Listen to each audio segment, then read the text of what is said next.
Welcome to our weekly tech review, where we explore the latest trends, news, and updates from the world of technology. This podcast is the perfect source for staying up to date with what is important to know right now. And with me today, I have Henrike from Free Tech Academy, I have Vincent from Update, and myself. Hi, I am Tarek from Ideas Engineering.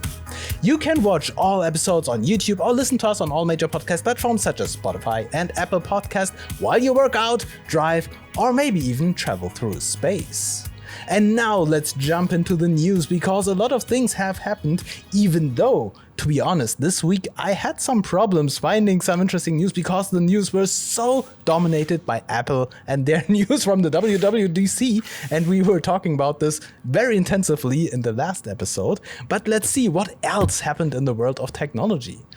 And we did not talk about who is going to start first, but let's say Henrike, because last time Vincent started. Did I? Yeah, yes, coincidentally. Okay, so Henrike, which one? The one that is not about the WWDC. Oh, yeah, right. So the TechCrunch article. The one without Vincent's face, yes. No, because there are two in there. I also. Right. But anyway. Interestingly, I had exactly the same article No. about Spotify, because, as I said, it was quite hard to find really high-end news right now, because everything is dominated by Apple, and this is the one article where I said, okay, this is interesting, we have to talk about that. Yeah, but then, we can do it together, just like in our last live recording, where we also already had this. This is our thing now, Tarek. Spotify announced another round of layoffs, as you can see here, and it's affecting the podcast division, and that's also the main reason I was talking about big tech companies announcing layoffs is sadly enough not the big news these days, but since it's about podcasting and this is what we do here, it's worth talking about it. It's part of a corporate reorganization, and they say it will result in 2% reduction of the overall global workforce, which means approximately 200 jobs will, go away. What they announced in that regard as well is that they will merge the two podcast studios that they just, I think, bought in 2019, Parcast and Gimlet Studios, the ones who produce the Spotify originals now. And they do this to cut costs, and after heavy spending in the podcast section, but they will also start not just having those Spotify originals only entirely on Spotify, but will start also making them available on other platforms to get bigger reach and also get some money from that. They currently, that I also found interesting, it's in the article, currently have 100 million podcast listeners across 5 million shows, which I thought is a crazy number. Still having strong growth in that, but probably this is also precautions to make sure this remains like that. What else was in there? I think I already said that. No, basically those were the main points that I pointed out, like getting rid of the exclusivity of Spotify originals for Spotify, reducing the workforce there, and merging their podcast studios into one. Yeah. And I think the big question, or at least for me, the big question was, what does this mean? Can we interpret something like the course change in their orientation? Because back in the days, Spotify was investing heavily in taking or building up this new section of podcast as a business. Before that, we always had podcasting as some kind of democratic thing where you provide like your content via RSS in a very, very neutral way, and you had to take care on finding sponsors and monetization by yourself, but you were kind of independent, and everyone was able to access this. And by taking over this exclusivity and introducing like these injected advertisements and basically doing for podcasts what YouTube is doing for videos, it was like a very interesting direction. And if we see now Spotify kind of getting rid of this concept, does this mean that it was not a profitable way of using podcasts, or is something else happening behind the scenes? Yeah, and I mean, probably also the number of podcasts, they grew like enormously. I mean, if they have like 5 million shows or whatever, and not all originals, but in general, I think it's also mentioned in the article that they in the past already canceled 11, not that many original podcasts, and laid off some staff already in the past, probably to focus on the successful ones and focus on like spreading them over and getting a bigger reach with them. Yeah, and as a producer of a very successful podcast, it is of course always interesting to see how two podcasts. Three. I also have the other one. Exactly. Yeah, but yeah, it's really a hard market to be on right now. And it's always the question if in which direction this market is moving. And that's why I'm observing news like this very carefully to see if something like a major shift is happening. But I think like the market of podcast listeners is kind of stable, because the target audience is exactly people driving a car or exercising and having these podcasts on the side. And so I think that this is not going anywhere. It's more like the business model that is shifting or moving like in a different way of monetization. And as Spotify was using like these injected advertising structures, it might be that there's maybe another innovation on the horizon where Spotify is slowly moving towards by restructuring then the departments. Or maybe we are interpreting wildly into a completely different direction, and they simply wanted to save some money and thought about some ways of getting rid of like a percentage of their employees. Yeah, I mean, just as you said, I also don't think, I mean, that podcast will go away. It will stay successful, but it's also the sheer amount of options you have that it's right. not, I mean, I have now like my set of favorite podcasts that I do enjoy listening to while in the car or doing sports or whatever. Traveling through space. That's the main use case, exactly. But like, there's not so much room in my life. I do not have simply the time to listen to more than that. So I like every user is, probably really specific on which ones to listen to, and it doesn't care about like 5 new releases every week or whatever. Yeah. I still need this button for and now this. And now this. That's the jump. I'm up with my article now. Let me. See, I don't know. The screen doesn't change. I didn't know. Sorry. The Social Media Today article, please. The second from the top. There we are. Yes, sir. It is about Barcelona. What is Barcelona? Henrike, do you know it? Yeah, you can read the article. That's not fun. Okay, let me tell you about Barcelona, because Barcelona we spoke about a few times, but we did not know the new name. Barcelona is something called F95 or something, P95 or something. In the past, it is Meta's Twitter app. And it is ready for launch, apparently. It is. If you scroll down in the article, you will see that the renderings are very...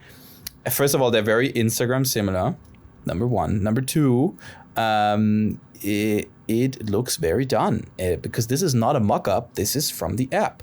So now the question, there are a few questions. Let's start from the top.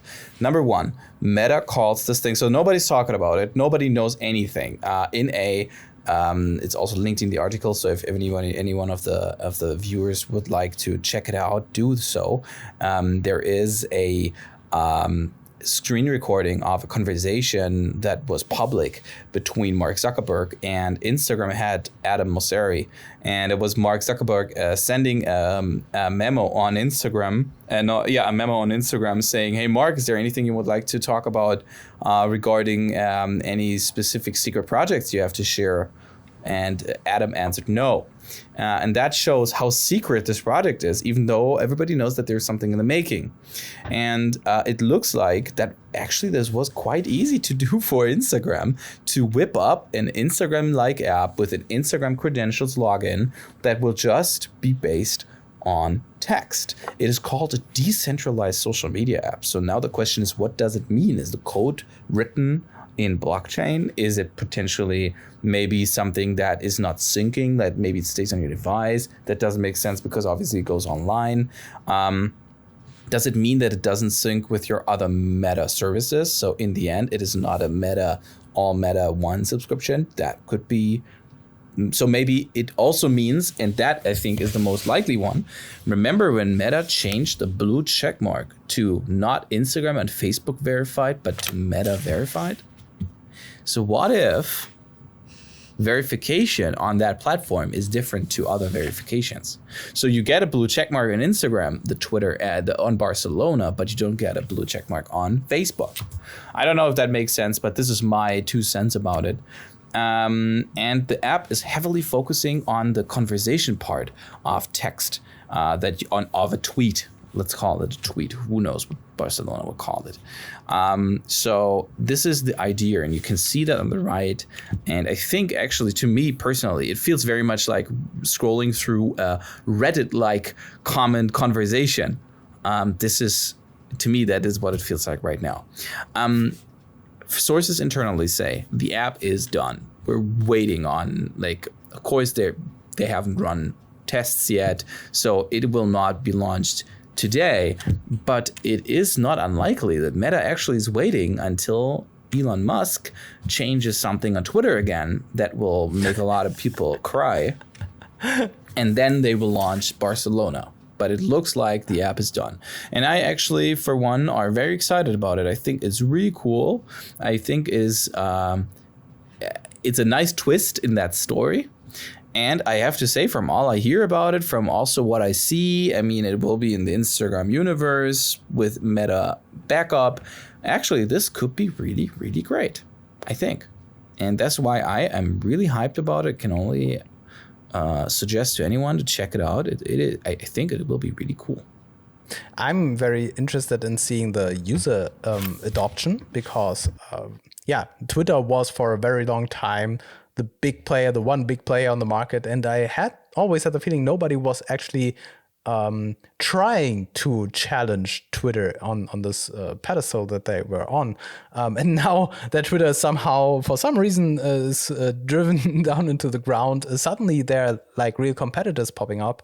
There's also Spill. I have the beta of Spill on my phone. And I think Spill was created from former Twitter employees who said, let's build a new Twitter, but better. And it's actually working. And I'm curious also to see how this is going to perform on the market once it is launched. And now seeing this system, I'm not really a big fan of this microblogging Twitter style. I personally don't like it. But it is super popular, especially by, let's say, also former US presidents who had almost their whole communication infrastructure based on Twitter for some reason. Yeah, and people loved it. Yeah, so it's not only what I like it, but the market obviously like it. And now that Twitter is kind of gone or in a very disadvantageous position, the market is open for new players, maybe even bringing in a little twist into this new concept. Meta is just a really interesting position right now because Meta knows that a lot of celebrities actually are really not really, or a lot of people active on Twitter are not happy about losing their verification. Yeah. But what Meta does best, is specifically with Instagram, is manage relationship to creators. That's what they're good at. And the higher and the more important someone is, the closer, obviously, Instagram and Meta is managing that relationship. So when Meta actually, this is also something that's mentioned in the article actually, when Meta actually can bring people to the platform, journalists, politicians, creators, just like you and me, and make them or bring them into engaging with that platform and posting updates there, then Meta understands that it is very likely that this platform is going to be a success because they know exactly, have the blueprint of what not to do, because they see what's not working at Twitter. So Meta is in a great position right now if they can get the right now maybe not really happy crowd off Instagram. And another thing, in the past years, we always heard Mark Zuckerberg talking about the shift from Facebook to Meta, or like the focus on the metaverse. And it's kind of a sad story because I, as an VR enthusiast, was always very keen on watching what the metaverse is going to be like. But in the past year, let's say it like that, there was not really a lot of good news in regards of the progress of this great metaverse that we are all waiting for. And now also with the launch of Apple's new VR, or spatial computing device, and the missing success of the metaverse, it might also be that Meta keeps shifting their focus and want to have like some additional things on their roadmap that might be a huge success if Meta or the metaverse does not lift off in the next years. And now, There this. we go. Yes, I wanted to talk more about former US presidents. No, but specifically about something that is happening at YouTube right now, because we know that YouTube is one of the platforms that had to deal with this problem of misinformation, or what people tend to say as fake news. And especially during the previous US election in 2020, there was this big thing about fake news where big platforms as Facebook and Twitter and also YouTube had to fight the so-called fake news. People were talking about stuff and telling stories that were simply untrue. And so almost all of these platforms started banning certain people and starting to have more I don't want to say censorship, but control over the things that are posted. They are checked, fact-checked, and even forbidden. And certain posts were removed or flagged as attention. There's something in there that you need to check before you believe it. And even though YouTube was one of the last platforms jumping onto this and moderating their content, they also did it and started fighting this misinformation campaigns. And in the past 4 years, it was kind of quiet at this front. And now I wrote this. I read this article from TechCrunch where they said that YouTube starts rolling back their rules against election misinformation. And in detail, YouTube says they still have these rules against misinformation, but they are dealing with it in a different way and focusing on things that are like, really bad. For example, in terms of trying to confuse people about the date of an election so that they do not go and vote, for example. This is still forbidden and they are still fighting this. But like things that are open for interpretation, let's say it like this, in terms of mindset and philosophy, I think they are becoming more relaxed. Yeah?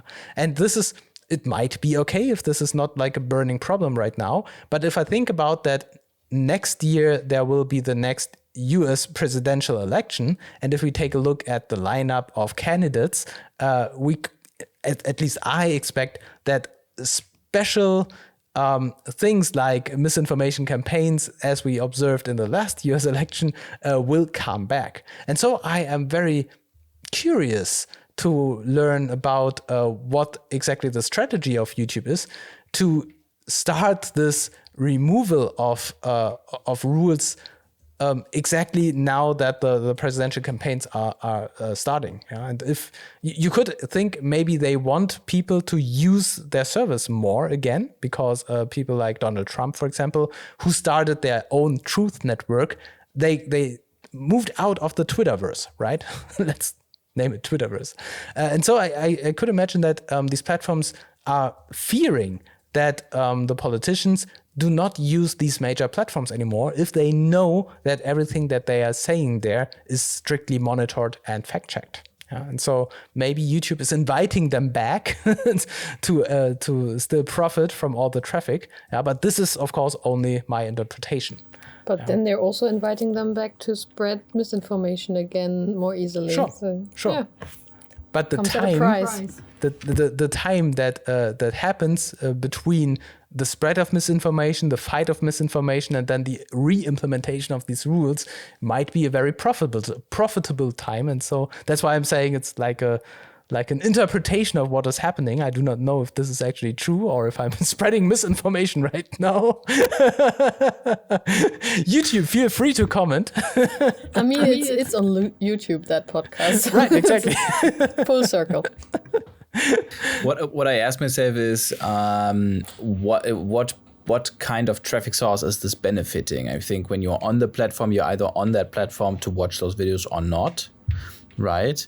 And then you kind of have those suggested videos where you potentially get traffic from. What I think, however, is that actually maybe this is specifically directed at